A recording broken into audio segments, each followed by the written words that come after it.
Welcome to The Explainer. Today we're stepping way back in time to unravel what is, honestly, one of history's absolute greatest mysteries. We're exploring a lost world, a world that began without monumental palaces, without massive armies, and without sweeping empires. Yet it flourished for over 7 centuries as one of the most wildly sophisticated societies of the ancient world. So get ready, because the story of the Indus Valley civilization is going to challenge pretty much everything we thought we knew about human history. Okay, let's dive into this. How on earth did the largest ancient civilization thrive without kings, temples, or armies? I mean, it represents a massive historical paradox, right? Because traditional history tells us that to build a vast, organized society, you absolutely need a ruling elite enforcing the law, a powerful priesthood, and a strong military to conquer and defend. But the Indus Valley, they were peaceful, they were seemingly egalitarian, and they were incredibly complex, achieving massive scale without leaving behind a single trace of a royal dynasty or a standing army. Literally no evidence of it. Now, what's really interesting about this slide is how completely different they were from their famous neighbors.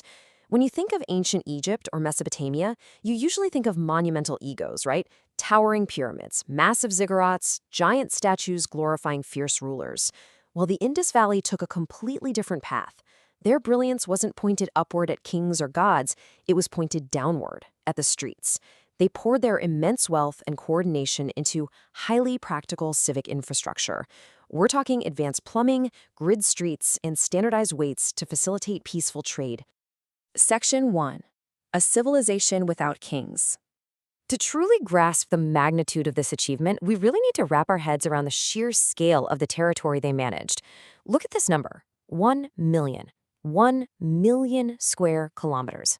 Let that sink in for a second. That is the immense footprint of the Indus Valley civilization. It stretched all the way from the foothills of the Himalayas, straight down to the Arabian Sea, and from the edges of Iran right across to the Ganges Basin. They were managing an interconnected network of over 1,000 settlements across 1 million square kilometers of varied terrain. That completely rivaled the geographic scope of any other Old World civilization. Section 2. Cities ahead of their time. So how exactly do you organize 1 million square kilometers without an iron-fisted emperor barking orders? Well, you do it through absolutely mind-blowing urban planning. The major cities, places like Harappa and Mohenjo-daro, they were absolute marvels of engineering. Their streets were laid out in these perfect grid patterns intersecting right at 90-degree angles. They had covered public drainage systems running right beneath the roads. And get this, many private homes had their very own wells and bathrooms. They also built massive elevated greeneries with air ducts to secure their fruit supply. And out in arid places like Dolavira, they literally carved sophisticated water reservoirs right into the solid bedrock. Honestly, this level of public sanitation and civic design wouldn't be matched globally for thousands of years. And the secret to building all these incredible cities, it actually all comes down to this simple ratio, 1 to 2 to 4. This was the exact standardized dimension of their baked bricks used across hundreds and hundreds of kilometers of territory. It basically functioned as an ancient building code. Whether you were down in a bustling coastal port or way up in a northern farming town, the bricks were exactly the same. This implies an astonishing level of shared cultural consensus and civic agreement. And remember, they were pulling this off flawlessly without a centralized king cracking the whip. Let's move to Harappa and see how this builds into an economic powerhouse. Because you see, they didn't just build great cities, they were truly global merchants. Take the coastal city of Lothal, for example. First off, they engineered what is widely believed to be the world's earliest tidal dockyard. Second, their artisans completely mastered the incredibly complex manufacturing of high-value carnelian beads. And third, they loaded these luxury goods onto ships and exported them directly across the Arabian Sea to Mesopotamian elites. Lothal was essentially their commercial gateway to the wider Bronze Age world. Section 3. The Undeciphered Script. Now, for all their brilliant engineering and expansive trade, there is this frustrating locked door that keeps their deepest thoughts, their names, and their beliefs totally hidden from us. I'm talking, of course, about their writing. The Indus script consists of about 400 to 600 unique symbols. We typically find them carved onto these small, square, steatite seals, and they are almost always accompanied by an animal motif, like a really powerful zebu bull or even a mysterious, mythical unicorn. These seals basically functioned as ancient barcodes or trademarks. Merchants would stamp them into wet clay to seal packages, which ensured inventory control and proved ownership across their highly organized commercial networks.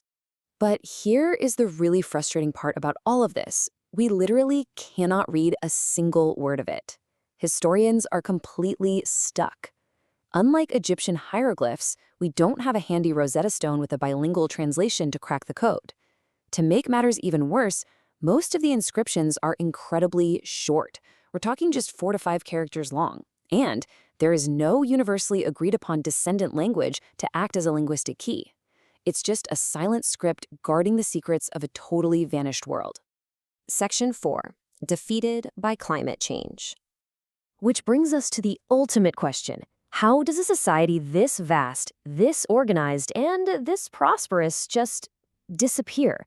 Well, first things first, we have to throw out the classic trope of ancient empires falling to invading armies. If we look closely at the timeline, the decline definitely wasn't some sudden, violent collapse. The mature, highly urbanized phase kicked off around 2600 BCE, but by 2200 BCE, we start seeing the very first subtle signs of environmental stress. Fast forward to 1900 BCE, and the civilization was experiencing severe fragmentation. That strict, amazing urban planning unraveled, the street grids were encroached upon, and the population actually began dispersing out of the megacities and back into rural areas. So, if it wasn't a massive invading army wielding bronze swords, who or what actually defeated the Indus Valley?